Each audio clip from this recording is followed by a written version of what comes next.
cerita pasal duit je. Okay bro, kita kena achieve ni. Bro, kita kena achieve ni. Dah sekali Dia tak balance, dia tak ada bercakap solat ni. Tak ada. Tak ada. Tu sebab orang tak kenal nama cerita kan. Dia orang puasa pun tak. Allah. Ya, aku aku macam- cari duit tak ada nak puasa. Allah. Aku tahun ni tak kerja, aku dapat job pun aku tolak sebab aku fikir keluar dapat dalam 300 sehari, aku takkan puasa punya. Allah. Aku mesti kena tinggal puasa, orang hisap rokok, nak suri. Allah. Salah sendiri aku tak salahkan orang betul lain. lah. Ini Kita salah diri diri dia. sendiri lah kan. Aku tak nak salahkan siapa-siapa, tapi aku fikir balik kalau aku nak cari duit tu, aku tak boleh puasa. Allah. So aku terpaksa aku tolak job tu sebab takkan zakat 300 aku tak nak puasa. Takkan aku Allah, puasa korban. 300 je kan. Aku duduk je rumah walaupun makro pun kan aku baring je, aku santai. Tapi memang aku dah terbiasa macam tu tu. Ya.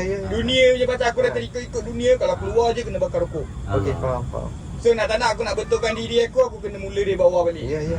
Aku Slow kena, start lah. walaupun benda tu orang cakap makro pun tak apalah. Itu antara aku Tempoh dengan Allah kan. dia. Sebab Tempoh tu. ini dia dah korban lah tu. Praktis lah. Ini Nazir dah korban lah. Sebab Ha. apa? Offer kerja gaji sehari 300. 300 banyak tu. Ya. Kan? Duit kan, Tapi duit kan. disebabkan iman dia tolak 300 tu. Dia pilih puasa. Itu tanda orang yang Tak beriman lah tak tu. puasa. Ya. Kita keluar kita driver. Tak nak Tenaga kerja apa dah layan semua. apa Oi, traffic kerja semua. macam aku susah. Memang aku menyumpah dekat jalan raya tu. Tapi sekarang pun walaupun aku in charge kan, tapi aku kesian kat budak-budak buat kerja. Aku dah turun tangan ke. Ya.